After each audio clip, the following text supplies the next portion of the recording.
Good evening to you and welcome to Viewmont High School for Week 7 of the high school football season here on the Rewind Sports Network on KSLSports.com. We've got a Region 6 battle between the Viewmont Vikings and the Bountiful Redhawks. A pleasant good evening to you. I'm Trevor Allen alongside Tucker Bass. And Tucker, tonight it is a battle of the two best running backs in the entire region. Yeah, Trevor, you nailed it right off the top of this. We have probably some of the best running backs in the entire state.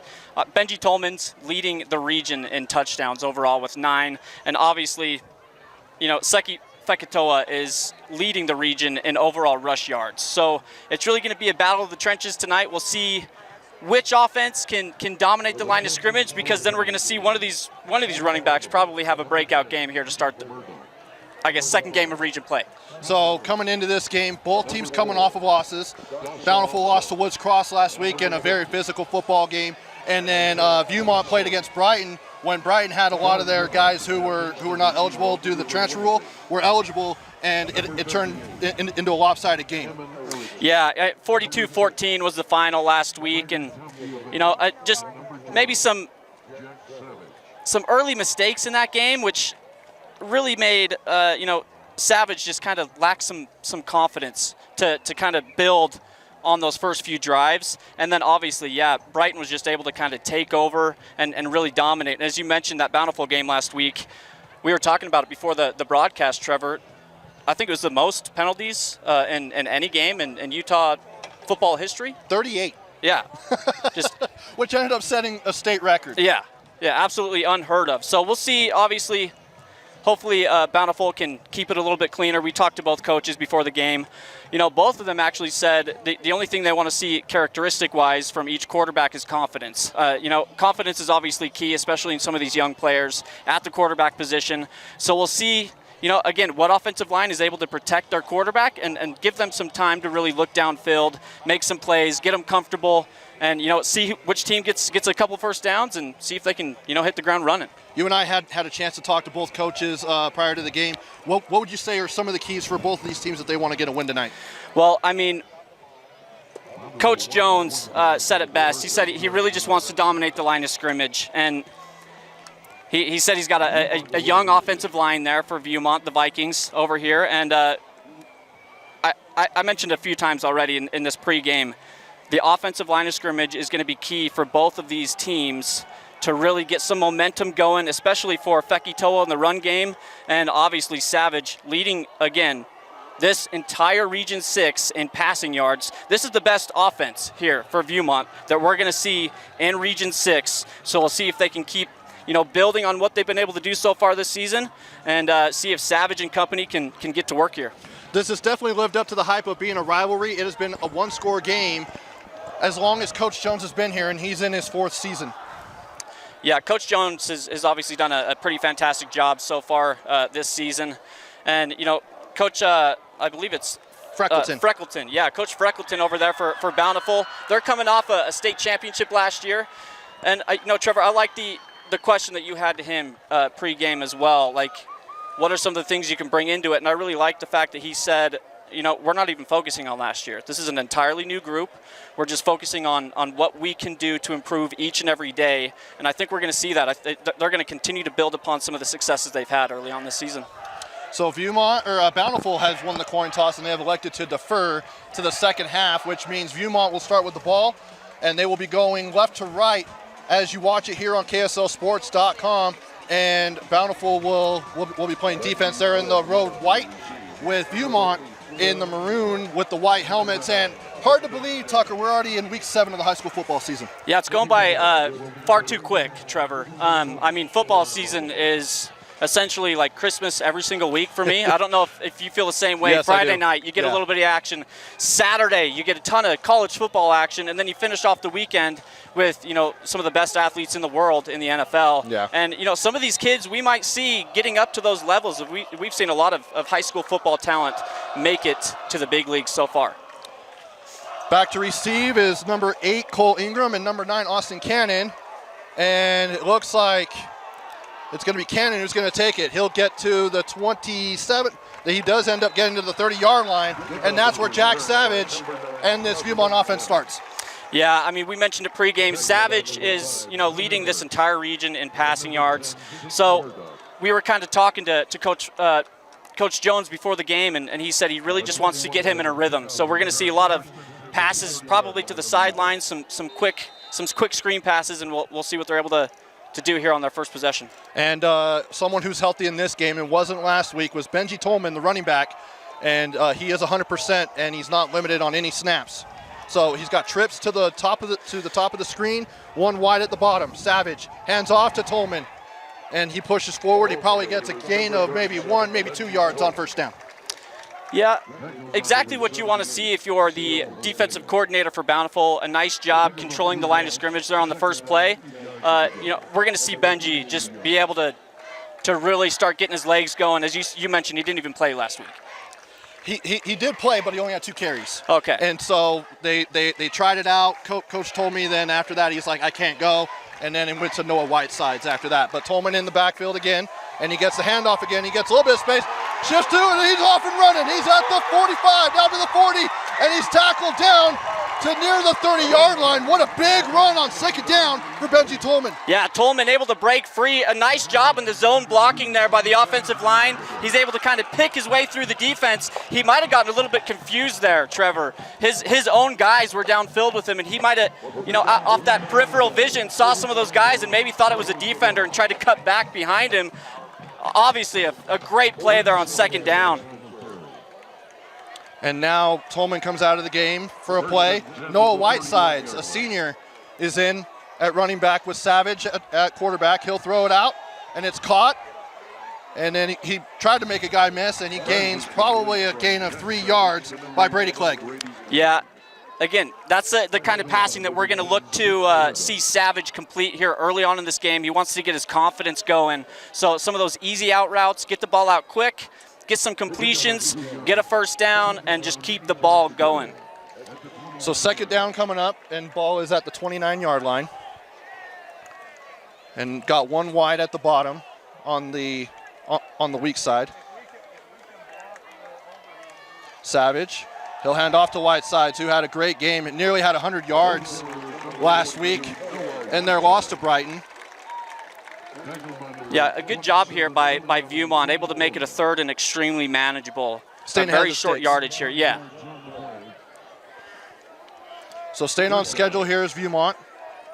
And it's third down coming up with 3 yards to go at the 24-yard line. 9:55 to go here in the opening quarter. Thanks for joining us here for week 7 of high school football. Hard to believe that we're already at this point. And Tolman runs in motion, now goes out to the flat to Jason Dunrow, and he drops it in the flat, and that'll bring up fourth down. Yeah, kind of uncharacteristic there from Dunrow. You're probably going to see them go for it here on fourth down. Unfortunately, I don't think either kicker for either Bountiful or Viewmont has really got much of a leg on them. So you're probably going to see a lot of these fourth and manageable, offense staying out on the field. And it's crazy. I was on the phone with Coach Jones earlier in the week, and he was telling me, because I asked him, I was like, is Benji Tolman getting any offers? And he's like, he doesn't want to play college football. Interesting. I'll tell you more about that after this play. It was kind of interesting. Takes the snap here on fourth down. Savage finds Dunrow. This time he catches it, and he's at the 15, and he gets down to about the 11, maybe 10-yard line. We'll see they mark him about the 11-yard line, and it's a first down. Yeah, nice job there. They had that trips to the near side. They really did a good job at disguising those routes, and Dunrow able to just kind of get that little back in towards the quarterback, I guess a button hook you could call it, and able to get that first down. I want to hear more about Tolman, though. Yeah, we'll get to it hopefully after this drive. I don't want to miss a play here, especially when they're in the red zone. Goes out to Dunrow again off the screen, and there's a flag down, and I'm guessing it'll be holding on the outside. But yeah, I was talking to Coach, and he said that really Benji just started doing this because he wanted to hang out with his friends. Okay. And just was doing it as a way to hang out with his buddies, and he wants to go on and be a pilot. That's pretty awesome as well. So he just said he was just doing this just for fun and to hang out with his friends, and doesn't want to go play college football. Well, obviously he has great vision. We saw that on the run play over here, and you need good vision to be a pilot. So it makes sense. I'm glad that he has a place, an outlet where he can come, hang out with his friends, also be extremely successful on the football field. So we'll see what that penalty was here by the white hat. Brandon Riley is the white hat tonight. That's a personal foul. Roughing the passer. So it wasn't holding. But that is a big penalty on Bountiful. Yeah, and those are the mistakes that Coach Freckleton said that they needed to really minimize here in this game. Right off the bat, first drive, not really what you want to see after you've gone all week kind of hammering, not making those mental mistakes early on. So that brings the ball first and goal, and it looks like it's spotted at the 4-yard line.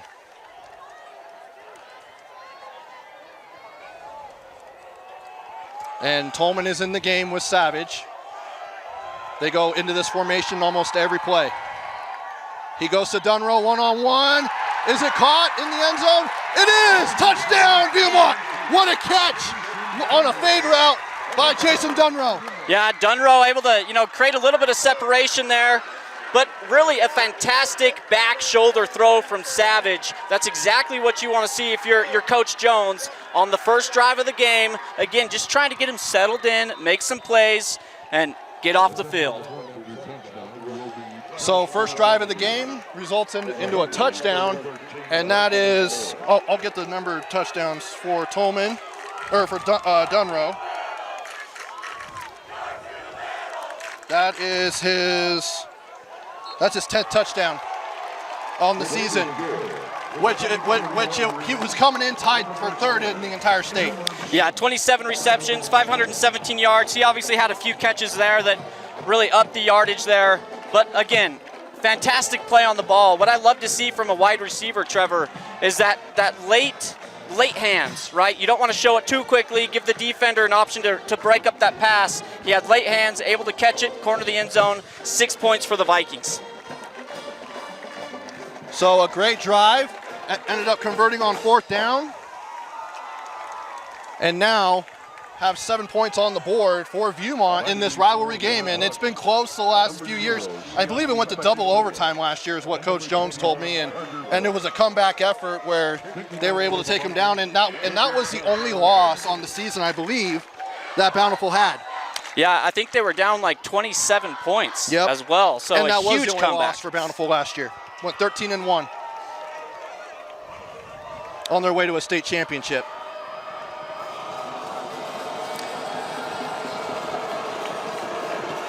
And the kick is off. And it's collected at the 7-yard line by number 21, and that's Carter Brooks, and he got hit pretty hard. Yeah, nice job by the coverage team there for the Vikings, but a great starting field position there as they were able to get it up past the 25 to the 27-yard line. A good spot for Malmrose to kind of go to work here on this first possession. And speaking of Hudson, he will bring this Bountiful offense out, and it is all centered around running back Siaki Fekitoa.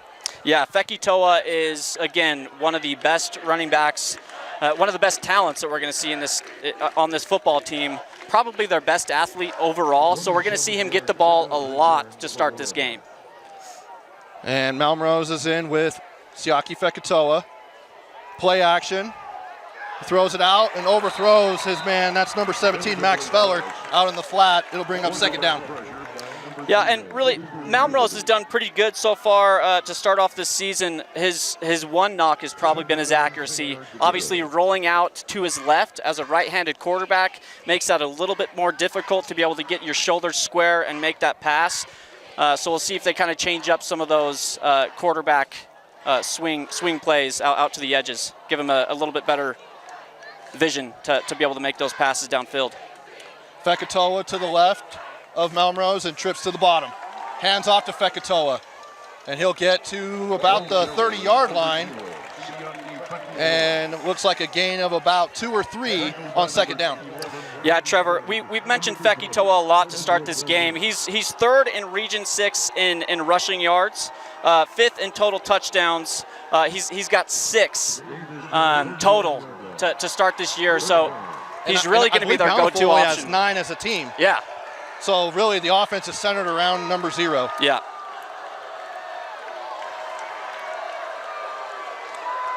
So it brings up 3rd and 6 at the 31-yard line. Melrose. He's got a man caught by number 16. That's Mason Tidwell for the first down. Great slant route and pitch and catch. Yeah, a really good play design. They had one guy kind of go on the inside that brought that outside linebacker more to the middle of the field, gave him an open passing lane, and obviously a first down there for Bountiful, exactly what you want to see from Melrose. So both offenses looking pretty good out of the gates. Obviously Viewmont scoring on their first possession. And approaching midfield in Viewmont territory is the Redhawks. Sends a man in motion. Melrose. And there's a false start. I'm guessing it's on the guard.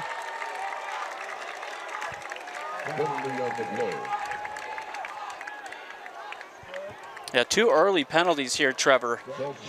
Again, those mental mistakes, especially to start a drive on first down, you get behind the change. First and 15 makes it really difficult for your offense to be able to make plays and, make it a manageable down and distance. So we'll see if they can get some of this back, maybe get a little bit more as well, and see if they can make it a more manageable second down. So now it's first down and backing them up as they hand off to Fekatoa, and he shimmies his way past midfield now, and he's off to the races, to the 40, down to the 30, stiff arms a man, and he gets down to the 20, and then brought down, and what a run on first down deep. I think he got down, but are they saying touchdown? I thought he was down. I know they're having a conversation. I don't know if I think he was on They're top saying of the player. touchdown. Yeah. He's into the end zone. What a play for Siaki Fekatoa. Thought he was down, but he wasn't. He was just on top of the defense, and then ends up running the end zone. What a play, Tucker. Yeah. I mean, Fekitoa, we're going to mention his name a lot tonight, ladies and gentlemen. A fantastic play. He has so much heart. You see it in every single run that he has. He's trying to make the biggest play possible, and right there gets Bountiful back into the game. Obviously, they weren't too far out of it, but here we go, trying to tie it up here at 7. What a start, Trevor. 2 touchdowns on 2 drives for both of these teams, and that's exactly what we're going to get tonight in this crosstown rivalry as the kick is up and good. So put 7 on the board for the Redhawks, and we'll go ahead and take a break. Come and take a breath as well. Back after this here on the Rewind Sports Network. With a Tab Spend checking account, you earn big rewards. It's hard to not make a scene. Cash or card? Oh, my card's right here. That's a big card. You should see how much it's earned me. Sorry, Grandma. Tab Spend isn't just another checking account. It's packed with benefits. How do I get one? Just scan this QR code or go to tabbank.com. It's all online and super easy to get started.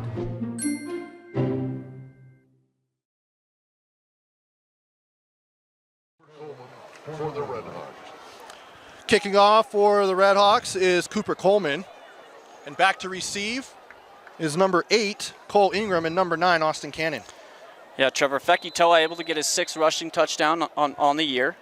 Fantastic job. He's got 6 now on the ground, 1 receiving. Really, he's their entire offense. Yeah, he is. 10 touchdowns. It looks like a little bit of a pooch kick. Maybe try for an onside, and it's picked up by number 3, and that is Cash Nuttall. And he gets to the 35-yard line, so a decent return for what he probably wasn't really thinking was going to come right at him. Yeah, no, obviously a little squib kick there, trying to see if you can get some guys downfield, make a play, and the up men usually don't have great hands. So I understand the attempt there, but a nice job by the Vikings to be able to get that ball, get down on the ground really, and just get their offense out on the field. Is it worth the risk, though, to be able to do that when you kind of give them better field positioning? Because you give them another, 15 yards. Yeah, and with Viewmont being one of the best offensive teams in this region, actually the best offensive team in the region, I get what you're saying there. Maybe you don't want to give them, good field position to start, but really they started at about the 35-yard line, I guess. Yeah. So you only probably gave up about 10 yards. And they really believe in their defense. Yeah, they do. Yeah. Bountiful's got a really good defense. Have held teams. It's just been the struggles on offense trying to get things going. As Savage here on second down, hands off to Tolman, and he'll get back to the line of scrimmage for a gain of 0. See, again, Coach Freckleton really leaning on this defense. He mentioned it pregame, the fact that he really trusts his defense and he knows his offense needs some work, obviously. You have Fekitoa offensively, but there's a lot of other guys that they're going to need to get involved tonight in order to really win this ball game here at Viewmont.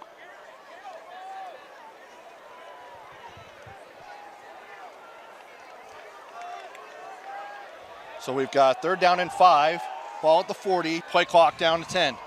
Savage sends Dunrow in motion. Takes the snap and he drops back. Throws it over, he's got Dunrow into Bountiful territory, and it looked like it was maybe double coverage, but that doesn't matter to Jason Dunrow. Yeah, double, maybe triple, maybe quadruple. He actually had Benji Tolman wide open on a corner route, but obviously you're going to go to your most sure-handed player in Dunrow, right across the middle, get a first down, keep the drive alive. That 3rd and manageable is really where these guys want to be because Savage is an absolute savage. Yeah. From behind the line of I definitely see what you did scrimmage. there. So it brings up a first down, 4:55 to go. Got a little tidbit on Dunrow after this play. As they hand off to Noah Whitesides. And he gets to past the 45-yard line, and they mark him down at about the 43. But Dunrow was originally at Davis High School, a couple years ago, and he was supposed to be a backup. And obviously Davis has got a lot of playmakers on the outside, and he didn't want to be a backup, so he's like, I want to transfer to Viewmont. And Coach Jones has loved having him a part of his program. Yeah, I mean, I think any coach would love to have him a part of their program. He's one of the most sure-handed receivers we have here in the state. Second down, back to Dunrow again. Comes over to the outside, and he's tripped up by number 16. That's Mason Tidwell, but a nice little shed of a tackle, and then able to get it upfield to get a first down. Yeah, and the defense really trying to give him cushion because of the threat of the deep ball with Dunrow. He's got extreme speed on the edges, able to kind of get upfield, immediately stop, and give Savage an easy throw to the outside. Yards after catch, yak. That's what you want to see if you're Coach Jones. Tolman back in at running back. And they're bringing pressure, and they get to him. And even though he was stopped at the line of scrimmage, he still manages to get 3 yards. Yeah. If you're getting, plus yardage on any play, 3 yards is exactly what you want on a running play on first down. You just got to get ahead of the chains. We talked about it being on pace. You don't want to get behind the chains because then you're giving your offense too much to deal with.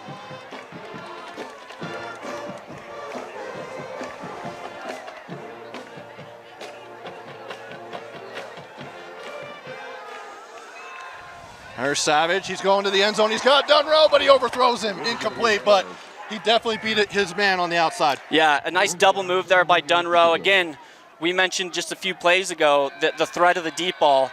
And Coach Jones told us that they were going to go over the top a lot. They're going to try to set it up with that short, quick pass to the outside and then get him on that double move. Just that close. Almost a touchdown there for Dunrow.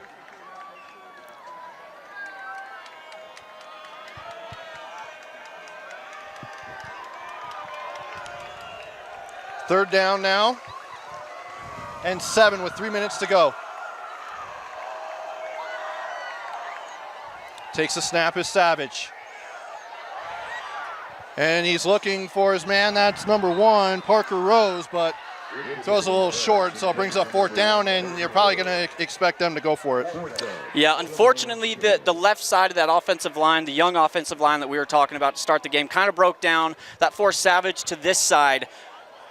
Wallaby was wide open on that far side of the field, and that's just too hard of a throw for Savage to make. Crossbody, moving to the right side. So we'll see if they can kind of shore up that pass protection there on the left side and give him a little bit more time to look downfield.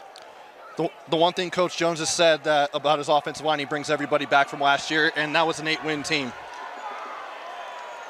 And some of those guys, all those guys are two-sport athletes. Here's Savage on 4th down. Into double coverage, he's got Dunrow, and they mark him down at the 1, but still, what a catch. Yeah, I mean, again, double, triple coverage. He had another guy open. I think it was Wallaby again on the left side, but it doesn't really matter. You can just toss it up there, let Dunrow go get it. And I'm surprised that Dunrow is yet to have any collegiate offers at this point with plays like that each and every week. Talking to Coach Jones, he said he's got a couple of junior colleges looking at him, but that's about it. Yeah. Which, I don't know. Start taking note, people. This kid can play football. Hand off to Tolman. He gets to the goal line. We'll see if they mark him. Nope, they're going to mark him down at the 1 once again. Yeah, that's Dawson Alsop. That's their leading tackler this year. I think he leads the region in tackles as well.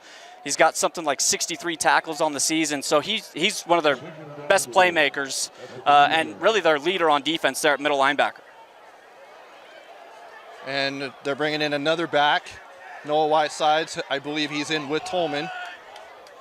So 2 running backs set, and Savage comes back to the huddle with the play call. 1:53 to go, play clock at 10. Yeah, Alsop averages 10.5 tackles a game, Trevor. Wow. That's impressive. Tolman is stopped. Oh, thought he was stopped, and then he is on that second gather, and they had him right at the very beginning. Yeah, Jose was the first guy there to really break that play up. And this defensive line has a lot of skill, a lot of speed, able to get into that backfield and, make it a lot more difficult third down here, 3rd and 8. We'll see what Coach Jones is able to draw up here for the Vikings.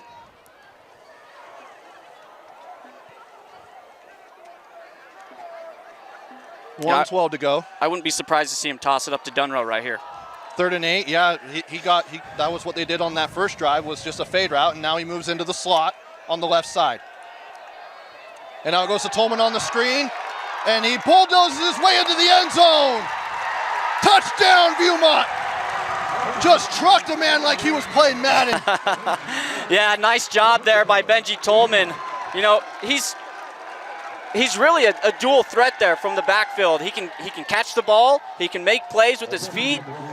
He's the kind of guy that, I'm really surprised that he doesn't want to play football at the next level. But at the same time, like having an athlete like that on your football team in high school, nothing else like it. So with 52 seconds to go, we've got ourselves a ball game as the kick is up and it's good. And Viewmont is back out to a lead once again, 14-7. I'll update that. And we'll go ahead and take a break, come back with more after this. Kicking off for Viewmont is Josh Bartholomew. And back to receive is number 21, that's Carter Brooks. And he gets to the 20 and down, upended at the 20. Oh, he was able to extend more. That was impressive. Gets to about the 21-yard line. And now the second drive of the game for this Bountiful offense. Yeah, we'll see if they can, do a little bit more of the same. Obviously get Feki Toa involved because he was the one that was able to break that free down the sideline, make a big play, stay up, and get into the end zone. So we'll see if their offensive line can continue to get some of that push and maybe see if Melrose can get the ball downfield a little bit, push it downfield, see if he can make some plays as well. And it looks like Viewmont's defense wasn't even set, and now they give the ball to Feki Toa. They were all coming out from the huddle and weren't even set, and Bountiful's like, we're ready to go. Yeah, honestly, I think that might have hurt Bountiful's offensive line a little bit because they didn't know who to block. Yeah. They looked a little bit confused there, and Feki Toa ran right into the back of his left guard. So only a 1-yard gain there, but, trying to catch him off guard, I like the play. Yeah. So now it brings up 2nd down and 9 at the 27-yard line with 15 seconds. This is probably the last play of the quarter. Feki Toa to the right of Melrose. He hands off to Feki Toa. And he gets stopped into the backfield. And it's actually back to the original line of scrimmage. That was Wallaby on the play there. And Brian Takiavea as well. And that will do it for the end of the quarter. So, at the end of one, Viewmont 14, Viewmont 14, Bountiful 7. Back after this here on the Rewind Sports Network on KSLSports.com. Second quarter action. Here, Trevor Allen, Tucker Bass, and the sun's setting now here along the Wasatch front. week 7 of the high school football season. It's still warm though. It's like in the 80s today. Yeah, it's been fantastic weather. And then you look up at this mountain range. Yeah. You get to see all the colors. There's no place like Utah in the fall, my friend. That is for sure. And it looks like offsides. Could that be on Willoughby? It looks like it. He's getting a little bit excited there. Made a play there at the end of the first quarter. The Fresno State commit. Yeah, he's an absolute beast. He leads the team in sacks with 4.5, so you know off the edge he's got a ton of speed to get after the quarterback.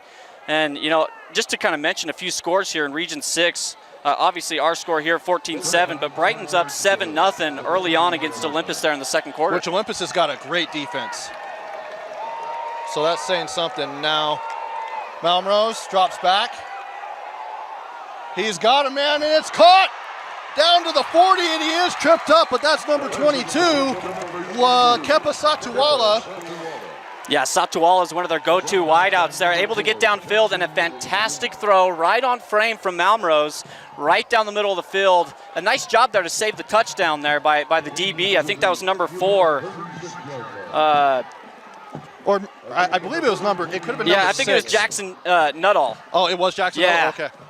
Yeah, but a great play. Nice throw downfield. Probably one of the best throws I've seen him make on film.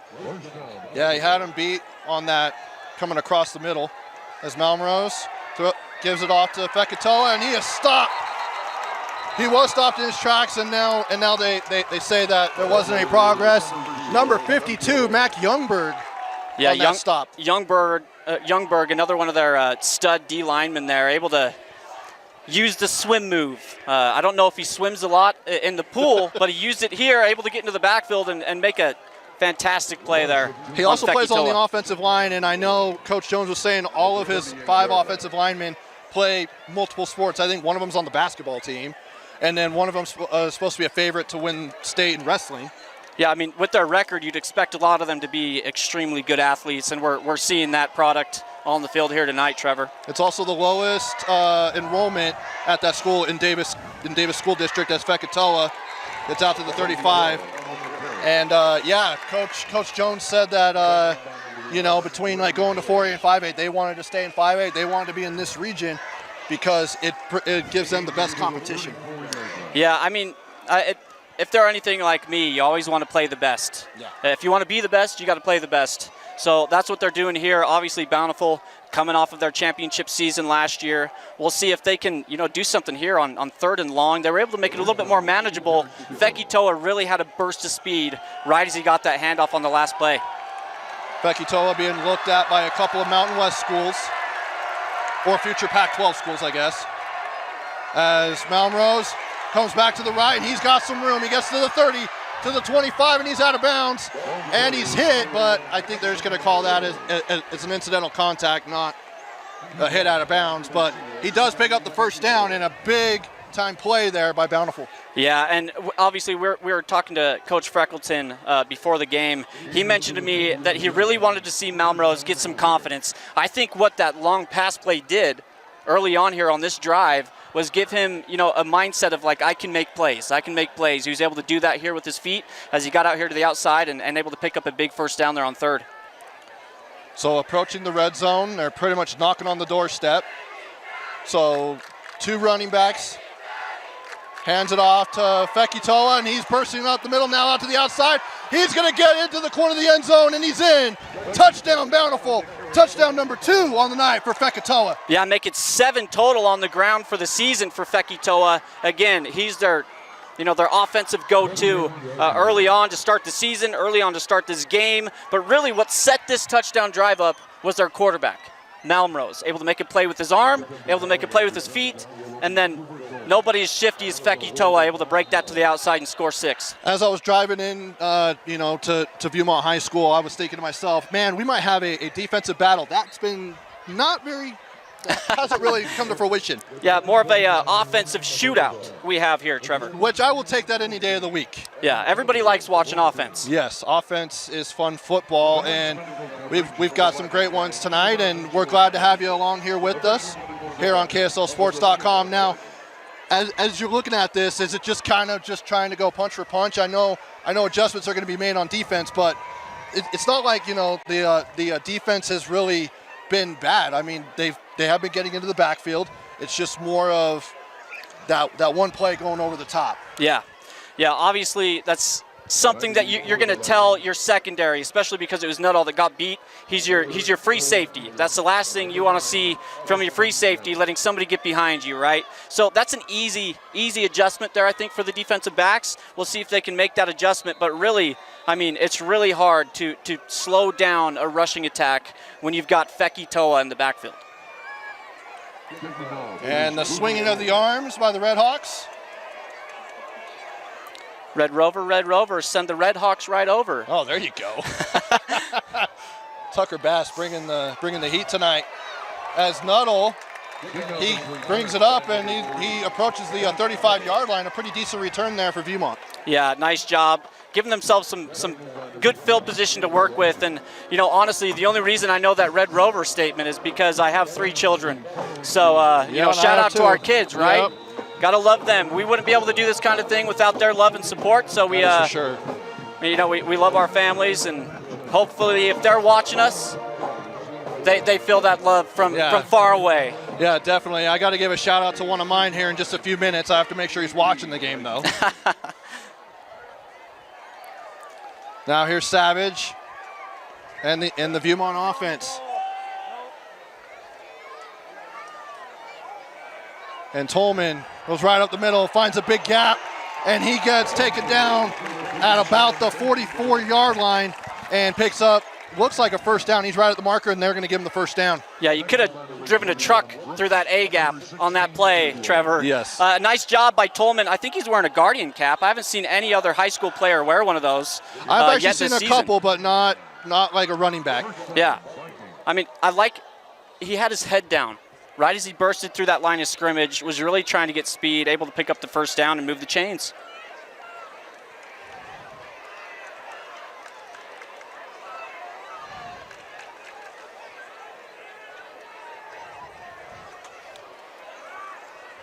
So for a fresh set of downs here for Savage in the offense. He goes out, got his man, that's Easton Lowe, and he picks up about 2 or 3 yards there on first down. Yeah, Trevor, I actually think that was Miles Frey, the junior. Oh, I've got Bountiful's roster in my you're hand. good. You're I good, didn't my switch friend. it out. That's Frey able to pick up a few there. Miles Frey, well done. Yeah, again, this is something we're going to see a lot from the Vikings tonight. Savage getting it out quick on first and second down. They're using that almost as a running play, Trevor. Yeah. And, Coach told me his playbook's not very big, but there's a lot of different shifts and motions and things that they do within their offense. And Tolman, he gets into Bountiful territory, and he trucks ahead past the 40-yard line, and he is down at about the 37-yard line. And Benji Tolman just racking up the yards. Yeah, I mean, it took 4 Redhawks to be able to bring him down on that play. So, again, just a good job. They're spreading this defense out. I think that's one of the things that, Coach Jones really wanted to see his Viking offense do. Get it to the outsides, let his playmakers do some stuff, and then obviously let your bruiser, Benji Tolman, run right up the middle of this defense. And it looks like Coach Jones is going to call a timeout. And we will keep it here as we are at 7:41 to go here in the second quarter in what's been a very good rivalry game, at least for the first half. And coming into this game, I know the records, at least for Viewmont, 4-2, but coming off of a bad loss to Brighton. But Brighton looks to be very good. They just struggled out of the gates. But, Bountiful, thing is, this just goes to show it doesn't matter about the records. Whenever it comes to a rivalry game, you throw the records out the window. Yeah, these two schools are a stone's throw away from each other. Yeah. So they grew up with each other. You played Little League football against these guys. There's nobody you want to beat more. When I was in high school, it was Alta versus Bingham, right? Just right across the freeway. There's nobody we wanted to beat more than them back in the early. Are you Alta or Bingham? Alta. Okay, there you go. Back-to-back state champs, dude.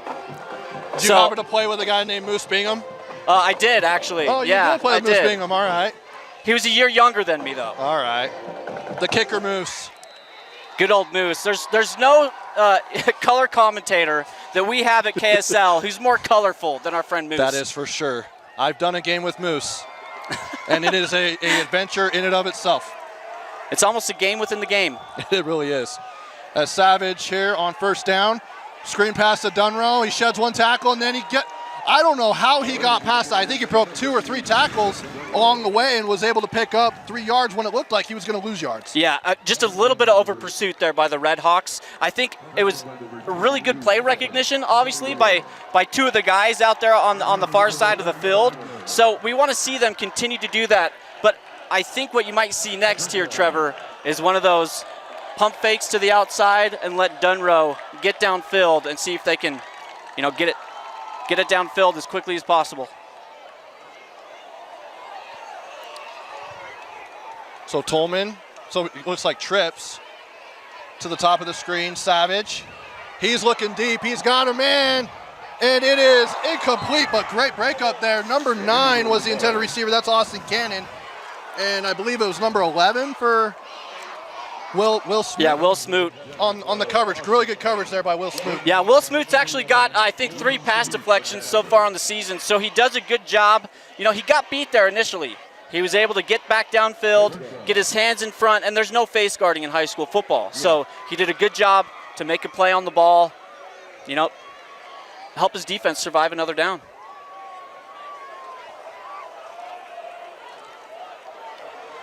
So now 3rd and 1. It says 3rd and 1, yeah. Although it doesn't look like it. Savage looking for Dunrow, and it looks like maybe a little bit of a miscommunication there. Yeah, that's one of those cases where the wide receiver goes in, quarterback goes out, it's an incompletion, brings up a long 4th down, but again, we're not going to see any kickers come out. I don't think they're going to punt the ball here. You probably trust your defense to make a play if needed, but then again, you've been able to pick up most of your 4th downs so far in this ball game, so why not? Yeah. And of course, they're going for it. The scoreboard says 4th and 1, but that's not 1 yard to go. No, it's definitely 4th and 8. Yeah, I was going to say, scoreboard is not right. I usually go for that, at least like for yards to gain, but it's definitely longer than that. Savage rolls out to the left, and he's got Willoughby. Could there be a flag? No, I don't see a flag coming out, but he was there a little bit early there, Trevor. I thought he was there a little bit early. Could have been a pass interference, but maybe they don't want to add up to the 38 penalties that was thrown in the Game Night Live game last week between Woods Cross and Bountiful. Yeah, I mean, that back judge who didn't throw one here apparently threw about 30 flags last week. 30 of the 38 is what one of the Bountiful coaches said. It's wild. As we wait for Bountiful's offense to come back out, I want to give a shout out to my son Parker, who is tuning in tonight. He turned 10 today. It's crazy to think that I have a son who is 10 years old. That means I'm getting old, but that's okay.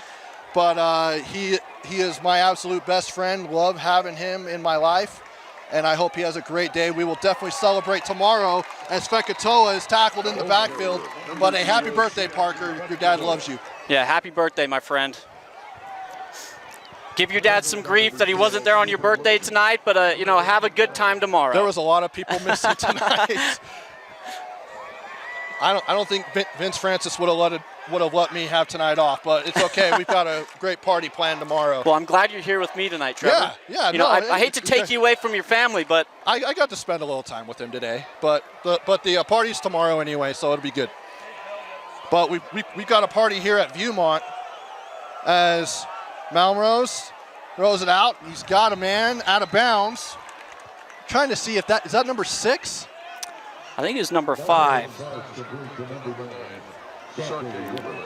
Asake Willis is not playing in this game, so it's not number 9. Yeah, I think it was number 5, actually. I think that was Connor Mertz, the tight end. Yeah. He was able to get out on that out route. Coach told us before the game Willis suffered an injury against Woods Cross and would not play. Yeah. So let's just say Connor Mertz made that catch. Yeah, I'm pretty sure it was number 5. Their statistician is standing next to me, and she said it was number 4, though, so we might want to, just say it might have been Dawson Alsop, but I think it was Connor Mertz there on the reception. Well, there was a Bountiful receiver who made that catch, and it was a great catch, and he got out of bounds, so we'll just say that. You know, one thing I didn't get to mention as, you know, we were doing some shout-outs. Obviously, happy birthday, Parker. Yeah. But a fantastic job by this Bountiful defense to bend but not break. They're able to get that stop on 4th down. Now let's see with, you know, midway through this second quarter if they can go down and take their first lead of this ball game. And now it brings up 3rd and 11. Big play here from Malmrose in the offense. He's back, drops back, he rolls out, and he's sacked. He's brought down by number 18, and that is Raiden David. Yeah, Raiden David's one of their best defensive players. He came from middle linebacker there. On a little stunt, they had an inside A gap from their tackle. He went to the outside, able to make a play there on the quarterback, get him down, and you know, make this a 4th and very long. It looks like they're going to have to punt here, Trevor. Yeah, I would say that they will have to punt. For the Vikings, number 9, Austin Kenneth. And I'm trying to look to see. I think forgot who the punter is. In formation, Number number 27. 27. That's Vunipola. And it's touched by Cannon, and he was able to catch it. That could have been a catastrophic play there for Viewmont. Yeah, obviously we mentioned Raiden David. He leads this team. He's probably their best defensive player, Yeah. Trevor. He leads the team with 49 tackles, 12 tackles for a loss, Oh, that's 8.2 tackles per game. So he's going to be there a lot. We'll probably mention his name quite a few more times this evening. But again, both defenses now finally able to get a stop. And now we'll see if Viewmont can go back and take the lead. And so now we went from the first 2 drives for each team being touchdowns, and the last 2 now have not been, as Tolman is stopped at the line of scrimmage on 1st down. Yeah, I feel like this defensive line has started to settle into this ball game a little bit, Trevor. They're able to, kind of dictate what's going on. And one thing that Coach Jones mentioned to us was how small his offensive line was, but how that doesn't really affect their confidence. Coach Jones, he is in his 4th season here. 20-19 record. Don't let that fool you, though. Every single place he's gone, he's turned around programs. He turned around Layton Christian Academy, turned around Tooele, and then told me his dream job is here at Viewmont. And now out to the flat on a screen. That's number 11. That's Brady Clay. Yeah, they tried to go with that middle screen there to Brady Clay.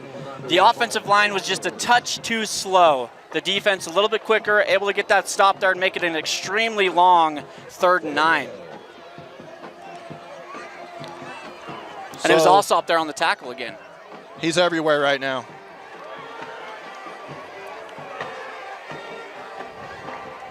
And play clock down to 14. Dunrow heading down to the bottom of your screen. He could actually be out of your screen, which he is.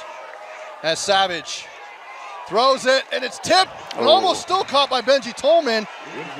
But Vunipola was there on the pass breakup, but still almost went into the hands of Tolman. Yeah, Tolman really tried to make a play there, not able to come down with it. He's kind of limping a little bit coming off the field, so you hope he's not kind of experiencing some of the problems that he had last week against Brighton and had to leave the ball game.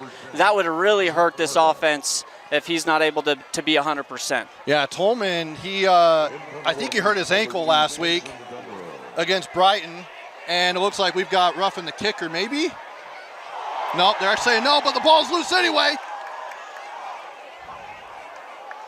And Looks the like White Bountiful Hat was able to said come up with no roughing the kicker, because Dunrow ended up going down, but it looks like the ball came loose, but it's still Bountiful ball. But yeah, so Whitesides last week had 8 carries for 99 yards against Brighton. Tolman only had 2 carries for 3 yards, but then just told coach, I can't go anymore, and I believe it was his ankle. Yeah, and it looked like it's that same right ankle that he was having issues with. So hopefully they can get some treatment here on the sideline, maybe get some ice on it so that he can stay in this ball game. But you mentioned Brighton, Trevor. They're up 14-0 now on Olympus, so that they're continuing that dominance that they had from last week. This is just a strong region up and down with the realignment.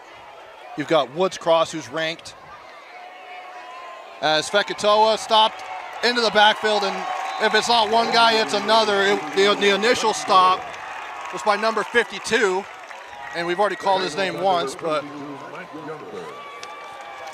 I have to pull up his name again. That is Mac Youngberg. Yeah, and then Ezra Cardonis was the second guy there to be able to bring him down. But a 5-yard loss, and really it looks like they're just trying to solely stop the run right now. But Bountiful's, Hudson Malmrose has made some good throws in this first half. 2:25 to go on the clock here in the second half, or for first half, second quarter. And it is caught. What a catch. He threw a dart to Ivan Davis. What a play. And that'll move the sticks. Yeah, Trevor, I almost mentioned right before that play started that, where he's had some space to go with the ball, throwing it was in the middle of the field. That's where they've been able to pick up every single one of those first downs, every long pass play that they've had to this point. Viewmont's running a cover two, essentially. Their two safeties are immediately spreading to the outside, and it's leaving their inside linebackers kind of on an island. And if you have some athletes going over across the middle, that's going to be, a wide open lane every time. So 1st and 10 at the 49. Hands off to Fekatoa, and he is hit in the backfield once again. He's not getting any push up front, but Viewmont is getting into the backfield with ease, and that is number 18. That is Raiden Davis. You've mentioned him before. A stalwart on that defense. Yeah, obviously, again, their leading tackler for the Vikings. He's everywhere. He's the play caller, always looking for the signals to the sideline. He's the guy that Coach Jones trusts the most on this defense to get his guys in the right position. So now it's 2nd and 12. Malmrose on a screen play to Fekatoa. He'll get to the 40. He goes to the outside. One man to beat to the 20. Down to the 10. They're not going to catch him. Into the end zone. Touchdown.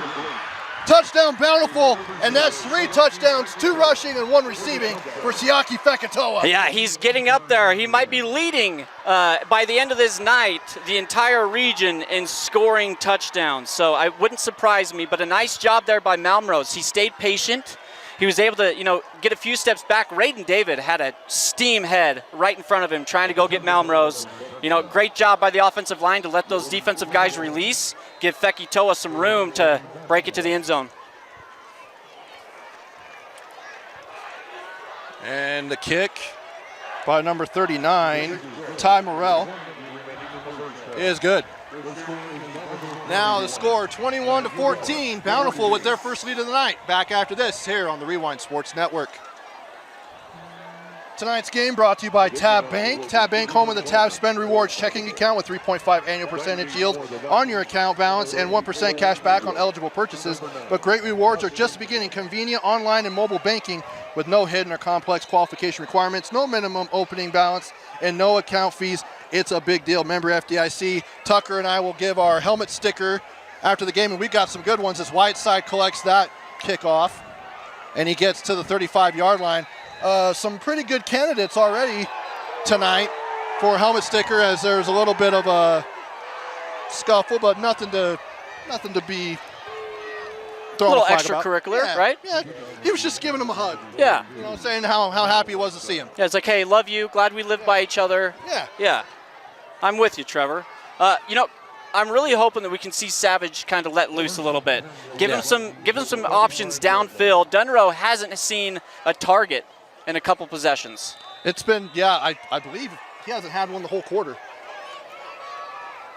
Yeah, 52 seconds left here in the quarter, so you need to get him involved quickly. And he goes in motion, as mentioned, so maybe you're onto something here, Tucker. And he takes the snap. Goes to Tolman on the screen, and he's brought down at the line of scrimmage, maybe a yard, and it looks like that's what he'll get. Yeah, and unfortunately for the Vikings, the Redhawks have been extremely disciplined defensively. So their guys aren't trying to, get upfield on those screen passes. They're staying home, and they're making a play. As Benji, normally had some space early on in this game, that space is no longer there.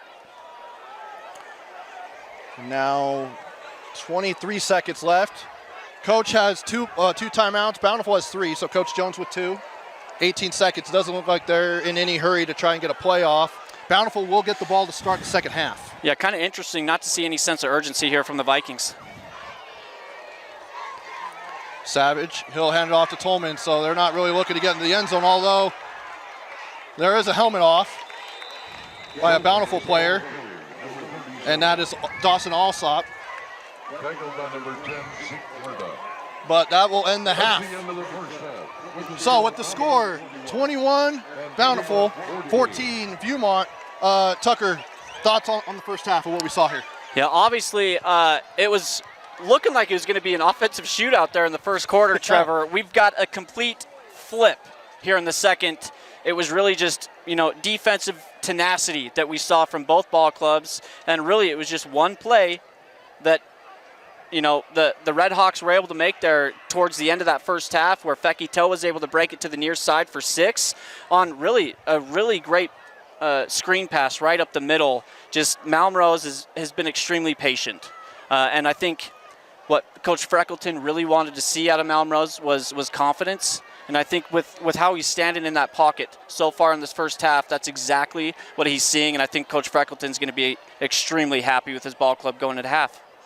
All right, we'll go ahead and take a break. We'll be back with the start of the second half in just a few minutes here on the Rewind Sports Network on KSLSports.com.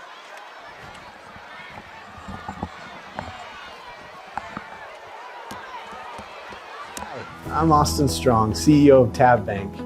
As a former high school athlete in the state of Utah, I recognize how big of a role high school sports can play in developing student athletes' lives, even outside of the sports they play. For me, high school sports taught me how to work as a team, how to lead through adversity, how to share success, and how to face all challenges. While I didn't become a professional athlete, it was these skills that gave me a head start in life after my high school career was over. That's why Tab Bank is proud to sponsor KSL Sports Rewind's mission to highlight and promote student athletes and the communities in which they play.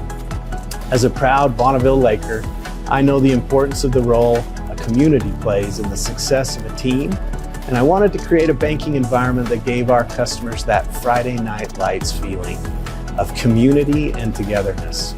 Our goal is to provide you a premium banking experience that will help aid you to accomplish any goal that you have in your life. We believe that whether you are a heavy favorite or the battle-tested underdog, Tab Bank can provide you a winning game plan for any of your financial needs.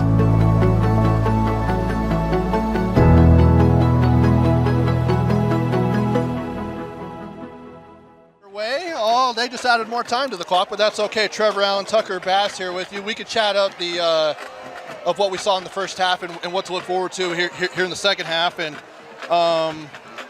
so Tucker, if you're Coach Jones, let's start with the home team. If you're Coach Jones in that locker room, you're down 7, had a pretty good first half offensively. What are you telling your team? Well, you had a pretty good first quarter offensively. Yeah, first quarter. If you're the Vikings. What I'm telling those guys is to just settle down a little bit. I feel like towards the end of that second quarter, they were maybe trying to make too many big plays. They were doing a lot of middle screen passes. The offensive line was kind of getting ahead of the play a little bit too much, which was allowing, this Red Hawk defense to really kind of control the line of scrimmage there in that second quarter. So really, if I'm them, I'm going to put the ball back in Savage's hand. Benji Tolman's done a pretty good job to this point, but really the running game hasn't been really existent for the Vikings. So I'm going to keep going to Dunrow.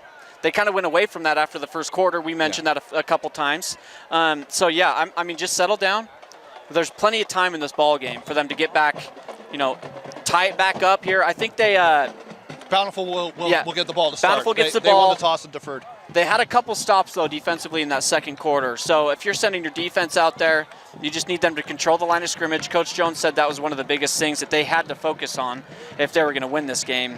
So really just calming down, staying focused, because it's very easy once you get down in a ball game to lose focus and try to just, make big plays individually. And then if you're Coach Freckleton for Bountiful, what are you telling your team, especially with the way Siaki Fekatoa is playing right now? More of the same, right? Just continue to dominate the line of scrimmage, because I feel like throughout this first half, Bountiful has really done the best, at the point of attack, okay? So not only has their offense been able to, make improvements this week, especially Malmrose. His accuracy this week has far exceeded my expectations and what I wanted to see from him. But I think with Coach Freckleton, obviously, he said he wanted to see confidence from Malmrose, and that's exactly what we've got in this first half. So I really just want them to continue to dominate the line of scrimmage. I think, he probably went in there extremely pleased with the way this team's been playing. So as mentioned, Bountiful won the coin toss to start the game, and they elected to defer to the second half, so they will get the ball to start, and Viewmont will kick off down by a touchdown. And a lot of the points were scored in that first quarter, but it's been all Siaki Fekatoa for Bountiful with 3 touchdowns, 2 rushing and 1 through the air. Yeah, that makes 9 total on the season for Fekitoa. I believe that gets him tied for the most touchdowns in Region 6. And that's going to be darn near to the top of the state. Yeah, exactly. He's unreal. I'm happy that we got this game this week, Trevor. It's been very competitive, and I think we're going to have an extremely good second half of football. And we'll end up talking about scores throughout the night, but one that kind of stands out is American Fork has a 2-touchdown lead, at least the last time I checked, over Lone Peak, who just beat Corner Canyon last week. And the ball is touched, and they're actually going to say no because he was out of bounds. I think his legs were out of bounds. Very unfortunate there. We'll see. Obviously, they're coming together here on the near side, but I think it's going to be Bountiful football. Yeah, I think you're right. And they're saying Bountiful football. Very fortunate for Bountiful. Yeah. That's the kind of play that you really need to have to start the half if you're Viewmont, to get that momentum back on your side, as the Redhawks with that last score right before the half to take the 7-point lead really kind of gave them momentum. Now let's see if they can continue the success that they had in that first half offensively, and see if Fekatoa can just completely dominate the second half as well. Yeah, for sure. So now coming out is Hudson Malmrose. He's had a solid game. He's actually made some big time throws in big moments. And he now just throws a quick one. I believe that is to Kepa Satuala. Yeah, Satuala is one of his go-to outlet receivers, right? I think they did a good job there. He disguised it, made it look like it was going to be a running play. Right before he got to the line of scrimmage, he dumped it down, gain of 8 yards. Great play there on first down. And again, Malmrose just continues to impress me here in this ballgame. Second down and short. So a big pickup there. Malmrose goes back to Satuala. Now he gets to the 40.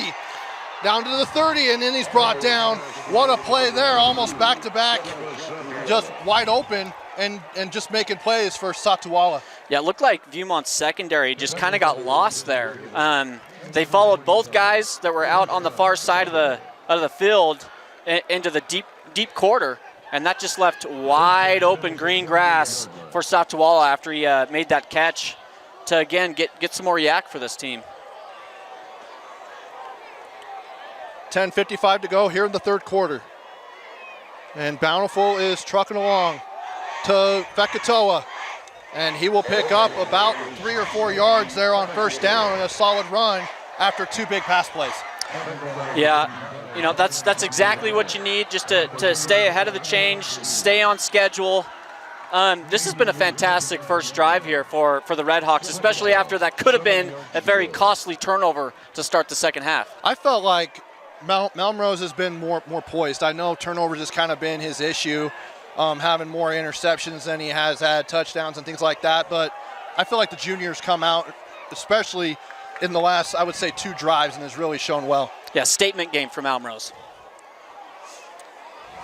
And he keeps it on the read option, and he gets to the 20, down to the 5, into the end zone. Touchdown, Hudson Malmrose. And someone other than Siaki Fekatoa gets in the end zone for Bountiful. Yeah, nice job there. He did a great job, with that fake to Fekitoa. That actually brought, I think, 2 or 3 of the linebackers to the left side of the field, and then he just had green grass, nice speed. It looks like Malmrose can do it not only with his arm, but with those quick feet as well. And thing is that I don't blame the Viewmont defense. for sending the house to Siaki Fekatoa because he's been burning them all night. Yeah, exactly. And honestly, one of the things that you don't see or haven't seen on the stat sheet is Malmrose getting rushing yards to this point in the season. I think their offensive line struggled, in non-region play. They're playing some of the bigger teams in the state, trying to get ready for region play, as Coach Freckleton was telling us pregame.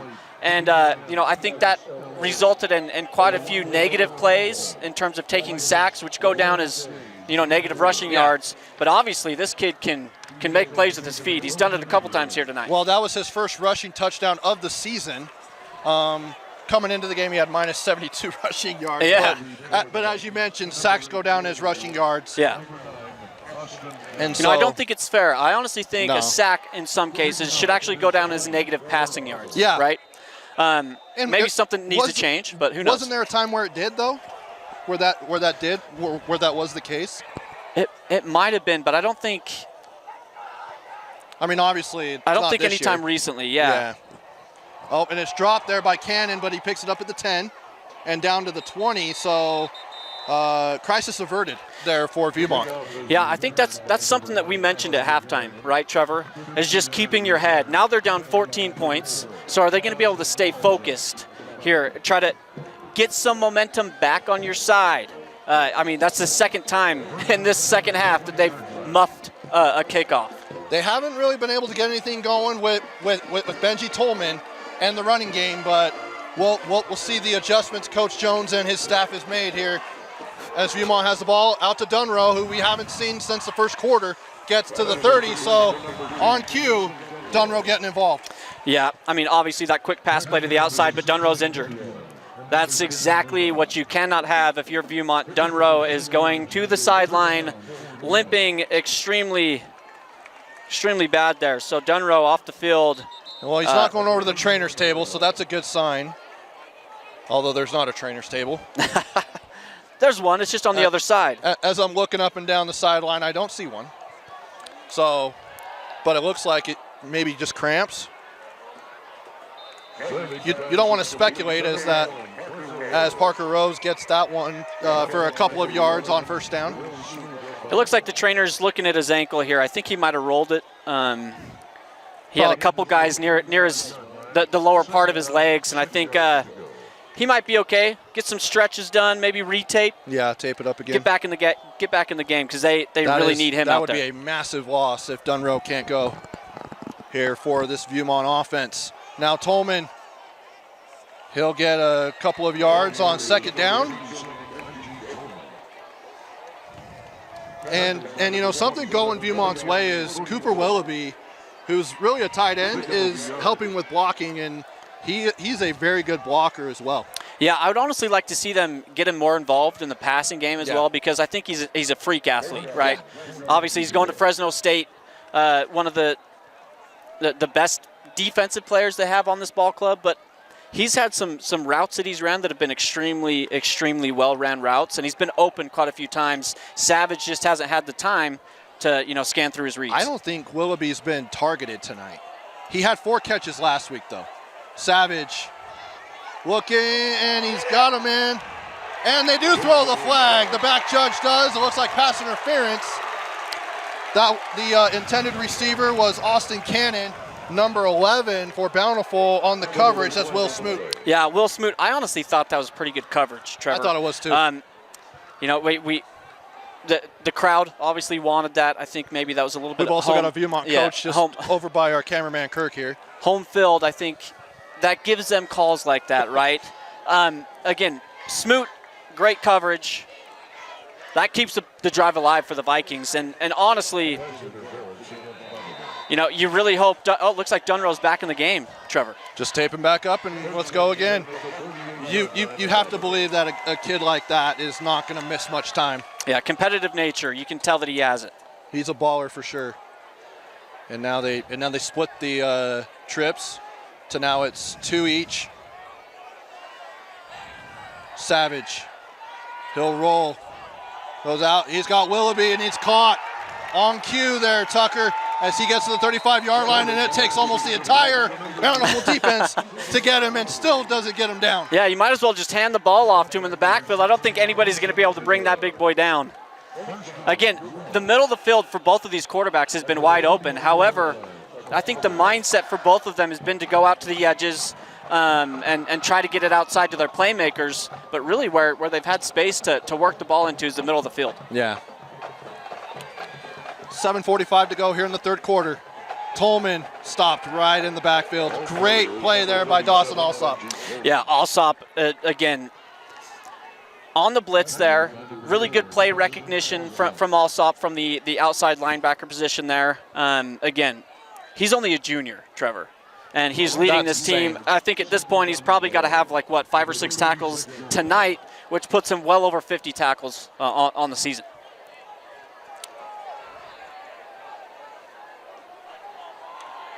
$7:12 to go here. Ball is at the 36-yard line in Bountiful territory. Savage drops back. He's looking. He's going deep. He's got Dunrow, and he just overthrows him again. That's twice in this game. First time was in the first quarter.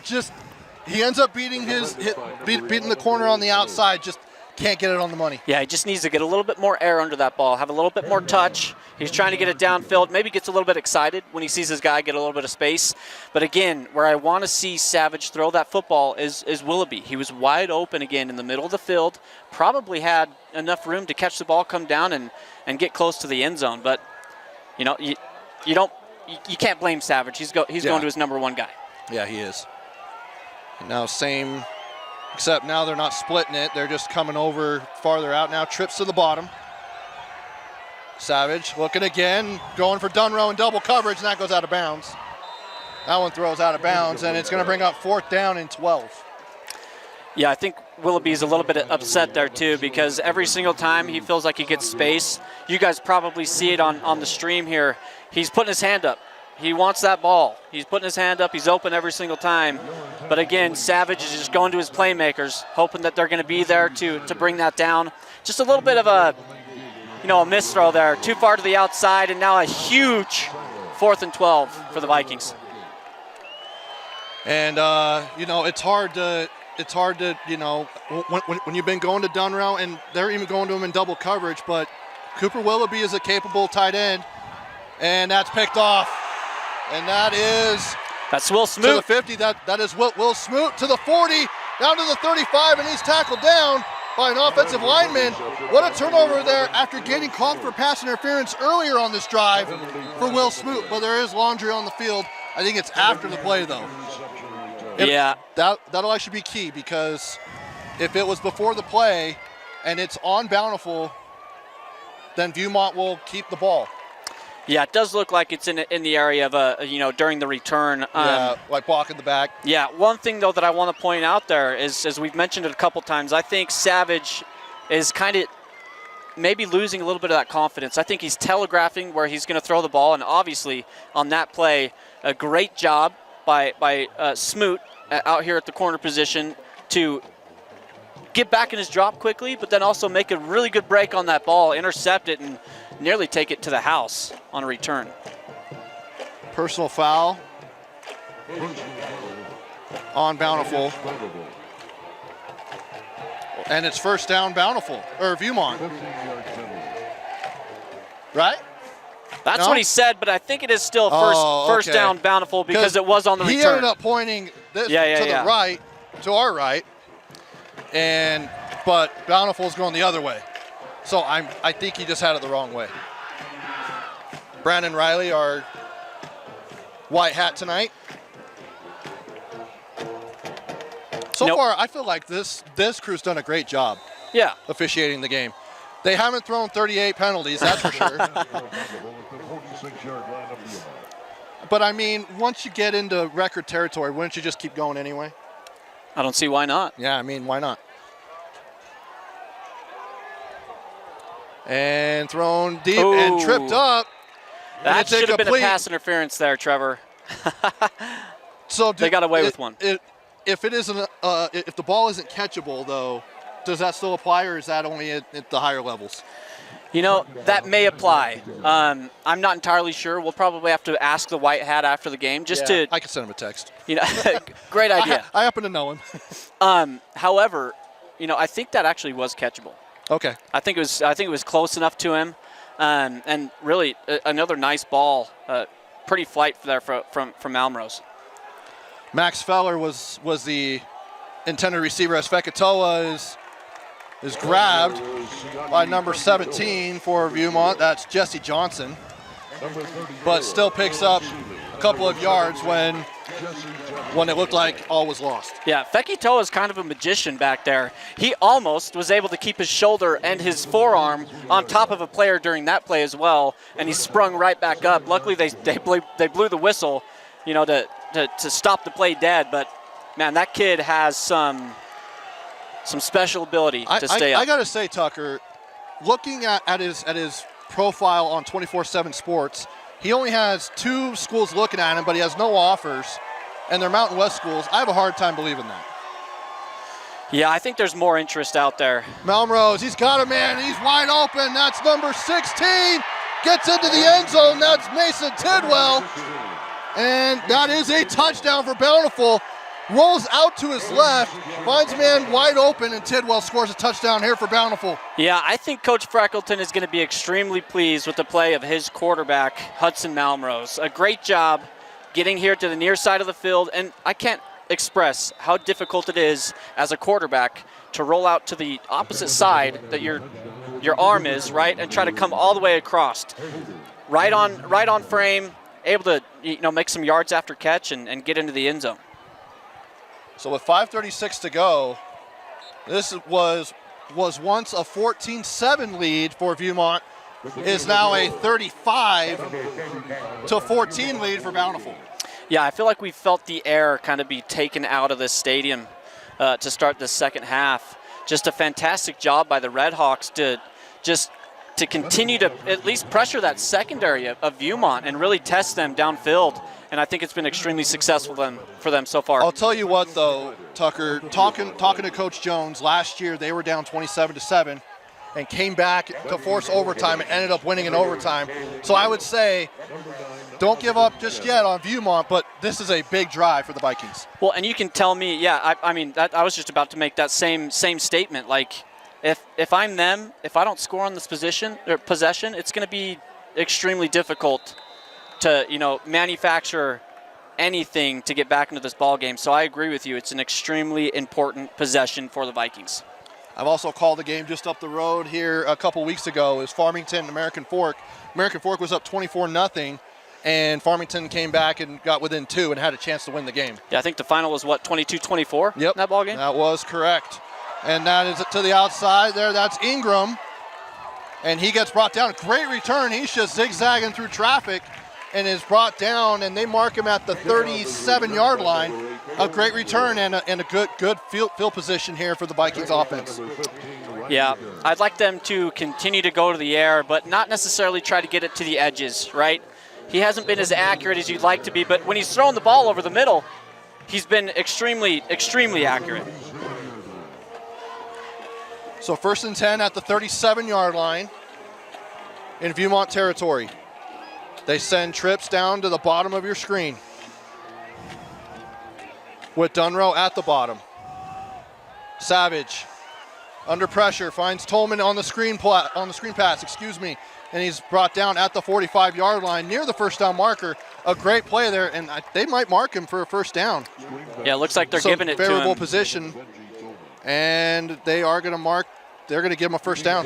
I will say Viewmont might have gotten away with one there. They moved the sticks. They just told them to move. Viewmont might have gotten away with one there because they had an offensive lineman that was pretty far downfield right before they made that completion. So one thing that they're going to have to look at on film going into this next week and make sure that isn't a penalty moving forward. You know who wished that a ineligible receiver downfield wasn't called?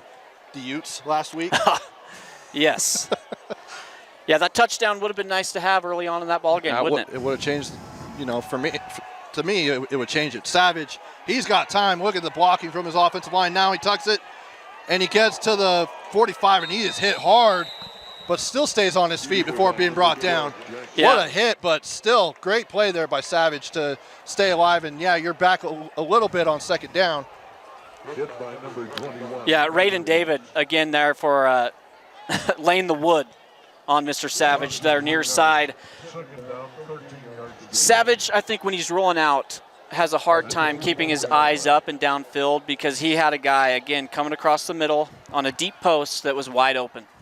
But I know it is really difficult as a quarterback as you're getting chased down from the backside to not try to protect yourself. Yeah. That is for sure. And Savage is one of those dual threats, it seems like. Savage throws it over, and it looks like he and Tolman were not on the same page on where he needed to be, so it is an incomplete pass. Brings up third down with 3 to go. Yeah, unfortunately, I think for Coach Jones, he mentioned, you heard as well as we were down there talking to him pregame, that he really wanted to see Savage gain some confidence this week. I think after last week's game against Brighton, after the first few drives, he kind of has reverted back to what we saw in that Brighton game, right? Just a little bit off kilter, a little bit off center, and just hasn't been able to complete some of those short passes. Savage with split backs, rolls to his left, looking downfield, and he's got a man, and it is caught. Does he stay in bounds? And they're going to say no, it is an incomplete pass. That was intended for number 11, Brady Clegg, and that brings up fourth down. And It looks like they're bringing on the punt unit. Yeah, it's an unfortunate drive. We mentioned how big that possession would be for momentum for the Viewmont Vikings moving forward in this ball game, trying to get back into it. Down 21 points, it's going to be extremely hard with 3:39 left to manufacture a comeback like they were able to get back in the game last week. Or last year, sorry. Dunrow could do it all. He can also punt. And this one gets a favorable bounce down to the 20-yard line. And technically, it's inside the 20. Lands at the 19, and Viewmont picks it up. Yeah. We'll go ahead and take a break. 3:25 to go here. It'll be Bountiful Ball when we come back here on the Rewind Sports Network. With a tab spend checking account, you earn big rewards. It's hard to not make a scene. Cash or card? Oh, my card's right here. That's a big card. You should see how much it's earned me. Sorry, Grandma. Tab spend isn't just another checking account. Back to live action. They came out quick. They sure did, Trevor. Can't even get a water break. Siaki Fekitoa on the run there. And you got to believe, I think he's over 100 yards. We didn't. I should have gone down to the press box and get the stats after the first half, but did not do that. Second down, 6 yards to go. So a gain of 4 for Fekitoa on first down, brings up 2nd and 6 at their own 21-yard line with 2:50 to go with the clock running.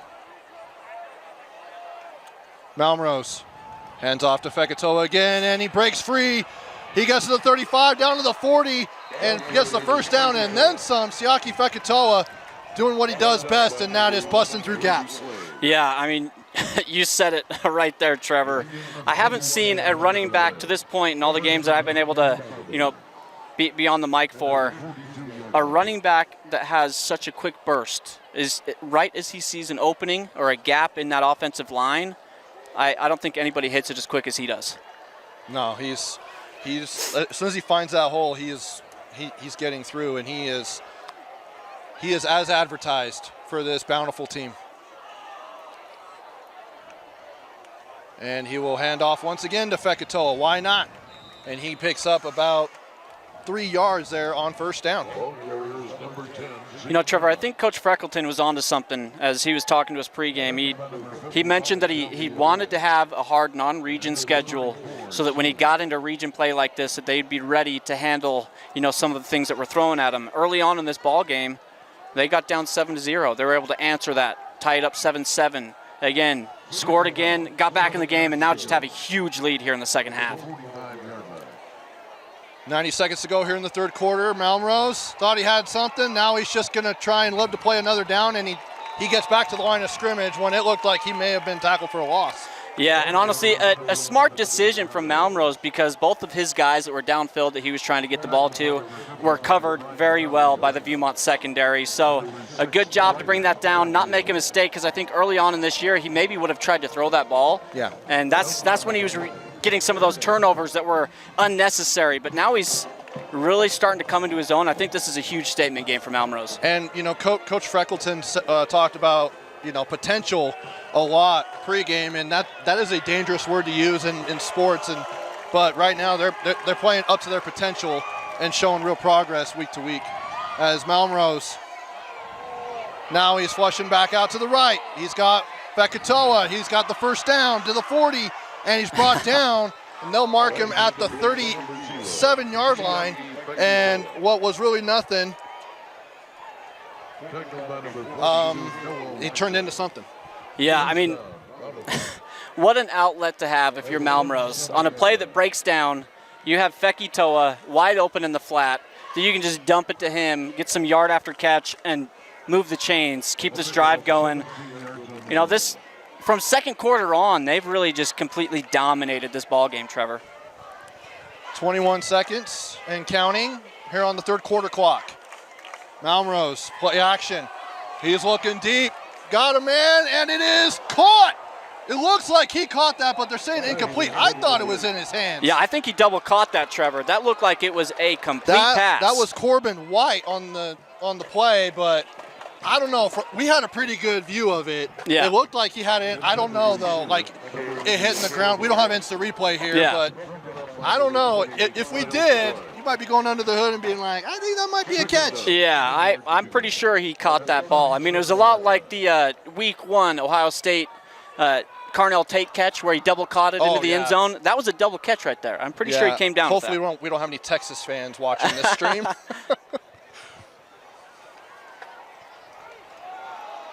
And Fekitoa gets back to the line of scrimmage, and that's about it. Good tackle there by Noah Whiteside, who's also the backup running back. And that will end the third quarter. So hold up your fours. We'll be back after this. Bountiful trucking down the field. We'll see what happens after this here on the Rewind Sports Network. With a Tab Spend checking account, you earn big rewards. It's hard to not make a scene. Cash or card? Oh, my card's right here. That's a big card. You should see how much it's earned me. Sorry, Grandma. Tab Spend isn't just another checking account. It's packed with benefits. How do I get one? Just scan this QR code or go to tabbank.com. It's all online and super easy to get started.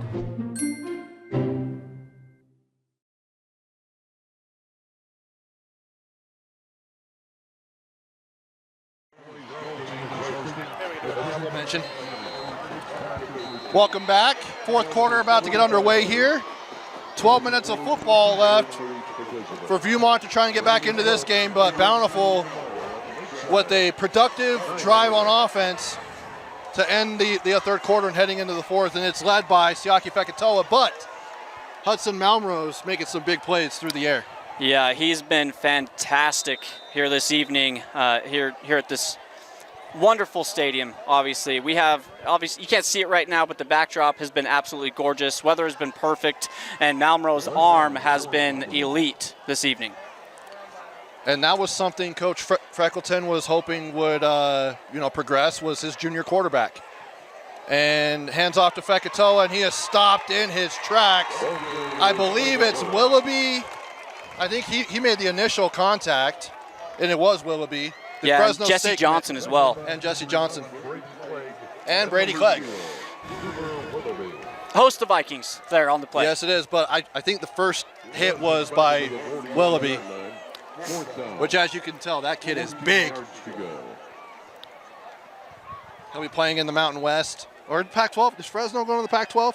I don't know. I can't remember. I haven't kept up with that. I know that Utah State is and Boise State, but that's about it. We're going to get some more Pac-12 after dark, I guess. I guess they will. And punting away is Vunipola. And that was a favorable bounce down at the 5. So pinned back in their own end zone is Viewmont bringing out the offense. And, I mean, still got to stop there, Tucker, but 11:09 to go, down by 3 scores. It's not impossible, but it's not very possible. Yeah, it's not impossible, but it's not likely, right? So what you really need to do is manufacture something extremely quick. you can't really run the football at this point. You just got to be airing it out and stopping the clock if it's incomplete.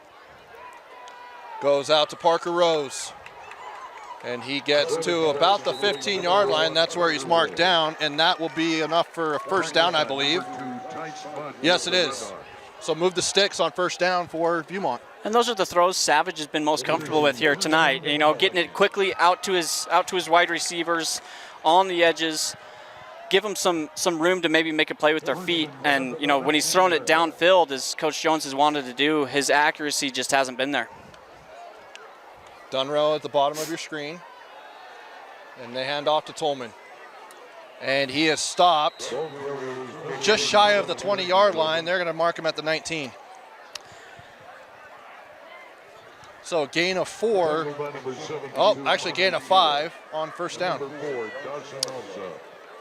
Yeah, again, you're just watching that clock tick down second by second. And when you run the football, I feel like that time just, you know, gets wiped off extremely quick.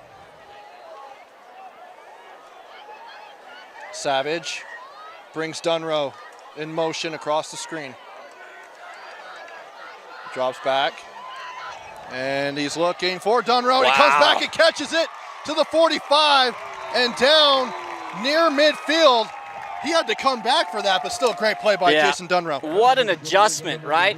He looked like he had a head of steam going the opposite direction, but that's when the, I guess, tie goes to the receiver because he has the eyes on the ball, right? Yeah. The defense is sitting there trying to play off of what he's doing. Fantastic play on the ball by Dunrow, and that's what they needed here to start this drive. Let's see if they can keep it going. So first down, and they're going hurry up. Hands off to Tolman. He gets into Bountiful territory and then some, brought down at the 45 near the first down marker. Will they give it to him? It looks like he's just shy. You know, this is the kind of drive we saw early on in the ball game from the Vikings, right? They get the ball downfield, and then they spread that defense out, run it right up the middle. I think they should do the same thing, try to get the ball to the outside, run it up the middle. Yeah. Trips to the bottom of your screen. Savage alone in the backfield. He's looking. And he overthrows Parker Rose there on second down, brings up third and short. Yeah, honestly, not too much of an overthrow. Parker Rose got both hands on that ball. It probably should have been able to bring that down. But the clock stops. So you're not too worried on, you know, second and short here. We'll see if they can manufacture another play where they can get maybe a nice little rub route for Dunrow like they did on that play where they had him coming across the screen, as you mentioned, on that motion. Let's see if they can get a little bit more movement because I feel like when they're getting those defensive backs moving before the play, that's when they really are able to break something deep. Play action out to Rose. This time he catches it and he gets the first down and more. And he gets down to about the 35-yard line, just shy of that, 37, but it is a first down, so move the sticks for Viewmont. Yeah, honestly, I've been kind of watching this matchup between Dunrow and Smoot on the defensive side of the ball. He's done a fantastic job shutting him down here, really since the first quarter. Smoot did get an interception earlier. Savage, he's got a sack coming. And he does get brought down from his blind side. That's number 21. That's Carter Brooks. Yeah, Carter Brooks coming off that, I think it was a corner blitz there on the far side. Yeah. And, you know, a great job timing that up by the defensive coordinator for the Redhawks there. And that's going to make it extremely difficult for them to keep their momentum on this drive. Second and 21, so a loss of 11. Brings it down to the 48-yard line. In Bountiful territory with 8:10 to go and the clock running. Savage alone in the backfield. And that one is caught by number 5. That is Draylon Jensen, his first target and catch tonight. Yeah, 3 yards there isn't really going to do much to help them in terms of this really, really long third down and, 16, 17 yards, Trevor? Yep, third and 17 at the 44-yard line with 7:40 to go. So you kind of got to go deep into your play. Although you're in 4-down territory, you could probably split this in half at least try to. Savage throws to the outside. He's got Dunrow before he steps out of bounds. and he gets past the original line of scrimmage before going out of bounds. Yeah, you make it more manageable on 4th down, right? Nice job by Dunrow to get out of bounds, stop the clock. He wasn't really going to gain many more yards if he tried to stay in bounds. But we saw them pick up some 4th downs about this length in the first half. At the 35-yard line. So it's at the 35-yard line, so they did gain 9 on that play. So about 8 yards to go. You know, they just trotted Wallaby back on the field. I'd like to see him kind of go across the middle, see if they can, you know, make a connection. So 4th and 8 here. Big play. Here's Savage bringing the heat, and he overthrows his intended receiver, and he is looking at the officials, and maybe he's yelling at his receiver. Yeah, it looked like he was pretty irate. I think Brady Clegg, I think, is the intended receiver. You know, Clegg zigged, and he thought he was going to zag. Miscommunication there on the offense, and unfortunately, that's going to be a turnover on downs for this Viking offense. Savage had Clegg open, just couldn't connect with him but he also had 3 guys coming right at his face. Yeah. Bringing the heat was Bountiful. You still like to see some poise, right? Stand in there, be willing to take the hit, and just follow through, make that connection. So now the Redhawks will take over. And this is Alsop on the carry, and he gets nowhere. He loses yards on that play on 1st down. But the clock is still running. Yeah, Alsop only has 6 carries on the season, 31 yards. Well, he's losing yards on that one. Maybe 26 now. Loss of a yard. 2nd down, 11 yards to go. 6:40 to go, clock running. All 3 timeouts for both teams. Malmrose got Fekitoa, play action, throws it over. He's got Satuala. Look, Kepa, he'll get the 1st down and then getting stopped with forward progress. But a 1st down, move those chains for Bountiful. Yeah, Malmrose has got a little bit of zip on him, right? I mean, that ball right past the outside linebacker, straight to his guy. His accuracy this evening has been, extremely improved from what we've seen earlier on this season. Yeah, on the year for Malmrose coming into this game. Get you that here after this play.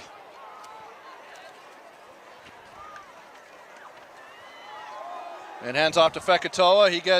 He drags down a man and before being brought down at about the 45-yard line.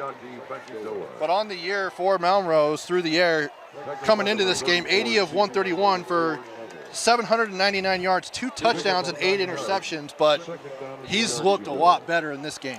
Yeah, Malmrose is 4th in the region in passing overall. I think this is going to, bump him up a few spots, if I'm not mistaken. But he's had struggles in the turnover department, obviously early on, but he has not had any of those struggles here tonight.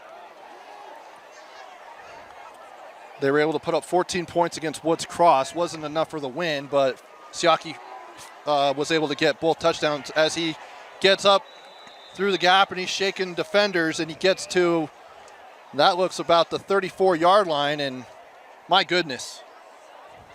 Siaki's just running this out for Bountiful. Yeah, just a lot of swagger there on the Red Hawk offense so far in this second half, and you can't blame them. They've played extremely well down the stretch to keep this a insurmountable 21-point lead.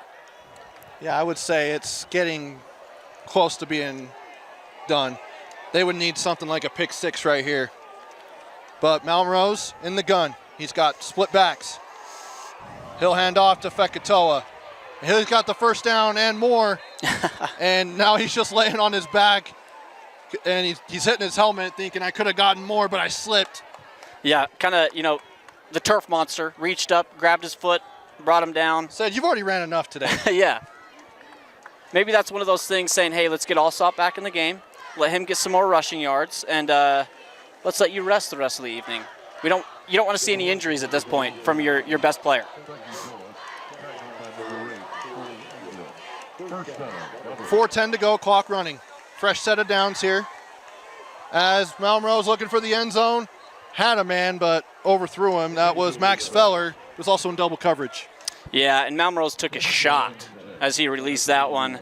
Glad he got back up. You could tell it hurt a little bit as he got it pretty slowly. But again, even though that, that pass was a little bit long, I still like to see him step up like that. That's one thing that we haven't seen on the other side from Savage. He hasn't been able to step up and just, had the confidence, I guess, to really just push it downfield like that. And really just take that hit as well. Yeah. As you look at the Viewmont sideline, just looks really defeated right now because they actually did celebrate senior night tonight because it's their last Friday night home game. They do have one more home game on their schedule, but it's on a Wednesday night, as pretty much the entire state is like that. Yeah. So third down. And it brings up 3rd and 8. So coming up next for both of these schools, Viewmont will be at Olympus next week. And Olympus, I believe, I don't know if you have a score update on that. We'll get that after this play here from Tucker. They're on the road, or I think they're at home against Olympus. And tripped up is number 10. And it looks like a pass interference. That's Zeke Murdoch, was the intended receiver, and it looks like a pass interference. And we'll get the call here from Brandon Riley. And it is a pass interference. And that is a first down. It's a tight one there at Olympus. Brighton's only up 7, 14-7, coming down the stretch.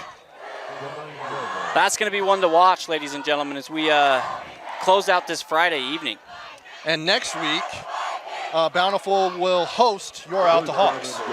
Yeah, Alta has looked incomplete so far this season. They've had some ups, they've had some downs. They've also had quite a few injuries. Definitely not the state championship quality team that you're used to, right? I mean, that was a long time ago, Trevor. It's okay to live in your heyday, Tucker. It's okay. I don't have a heyday.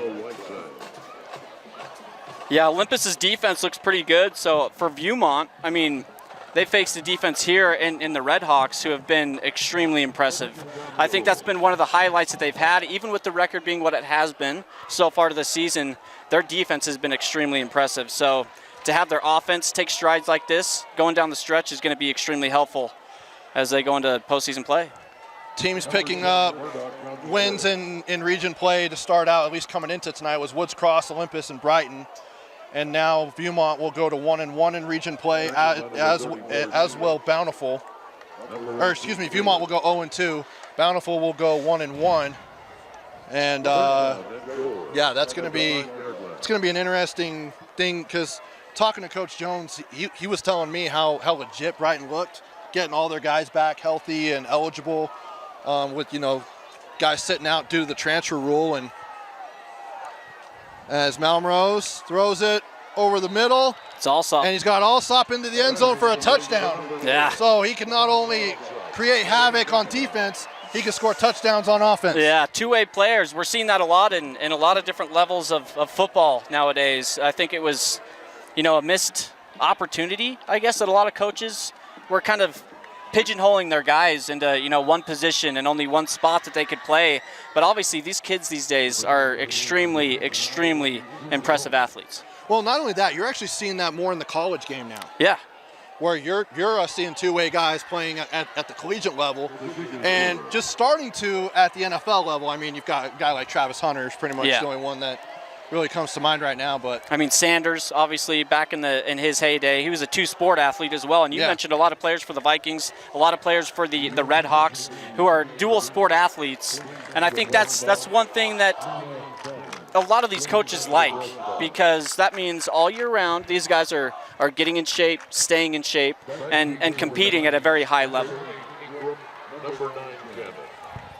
As we wait for a kickoff here, let's get our Tab Bank helmet sticker. Tucker, who do you want to go with for our Tab Bank helmet sticker of the night? I think it could go to a couple guys. We may have an honorable mention that you might have one. I'm going to have to ask you as well. But I think my helmet sticker is going to have to go to Fekitoa. The kid has just been, otherworldly to say tonight. He's done it through the air. He's done it on the ground. There's nobody that can really stop him. I don't think anybody's been able to bring him down on first contact. I mean, we saw it on that first long touchdown run that he had where he was able to stay up on top of another player. Then he's extremely smart, Trevor. He's able to stay up and make his way to the end zone. He's been impressive. So that helmet sticker, I'll also say give a honorable helmet sticker to Hudson Malmrose. Yeah. I feel like this was kind of his breakout game of what we could see from this young quarterback, which Tab Bank brings you our helmet sticker. Tab Bank, home of the Tab Spend Rewards checking account with 3.5 annual percentage yield on your account balance and 1% cash back on eligible purchases. But great rewards are just the beginning. Convenient online and mobile banking with no hidden or complex qualification requirements, no minimum opening balance, and no account fees. It's a big deal. Member FDIC.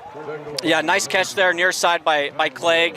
Savage able to get it downfield. A few of their offensive linemen look a little bit shaken up here in the second half, and maybe that's one of the biggest issues that they've had is they have an extremely young offensive line for Viewmont, but they're going to grow.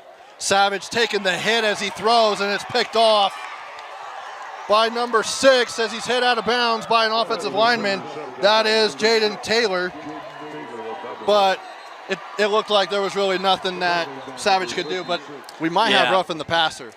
I don't know if it's roughing the passer. I think 39 there on the defense might get called for taunting here. Okay. Unfortunately, so I think it's going to be after the play. Great job there by, what was it, Jaden Taylor. Yeah, Jaden Taylor on that interception near side. But yeah, let's wait to see what White Hat tells us this flag is. Here's the call from Brandon Riley, excuse me. Personal foul. So it is on Bountiful. But it's still Bountiful ball. Yeah. So it was after the play, just like you said. Yeah, 39, I kind of saw it. He had a little bit of a late hit there, and then he was kind of standing over a guy. So something that they'll clean up, obviously. But I think this Red Hawk team just has a lot of swagger right now. And they're going to continue all that momentum back home as next week they will take on the Alta Hawks, who's struggling right now. But as Tucker mentioned, beat up and just not having a lot of momentum going their way. Yeah, and I think this Red Hawks team now has, just all the momentum in the world behind them. I think they're going to take this win, and Coach Freckleton said it himself before the game. He just needs to build every single week, build on successes, whether that's one play at a time, whether that's one drive at a time, and now it's a full game that you can build upon, right? I think this is just going to lead them down the stretch of this season in region play. It's going to bring them to 1-1. Depending on what happens with Olympus Brighton, either one of those teams could go 1-1 here very soon. So that's going to bring them to the middle of the pack and give them an opportunity to still take this region. Obviously Viewmont still has a good shot at getting back into this as well. So interesting region here in Region 6. So Viewmont will go take on Olympus next week. And we will have that game for you here on the Rewind Sports Network, as Viewmont has been a late addition, but better late than ever for Viewmont joining the network. And that will do it. 42-14 is our final score. And Tucker, final thoughts here. Yeah, obviously extremely impressed with the Red Hawks, especially after the offensive woes that they've had to begin the season. The most points they'd scored coming up to this game was 14 all year.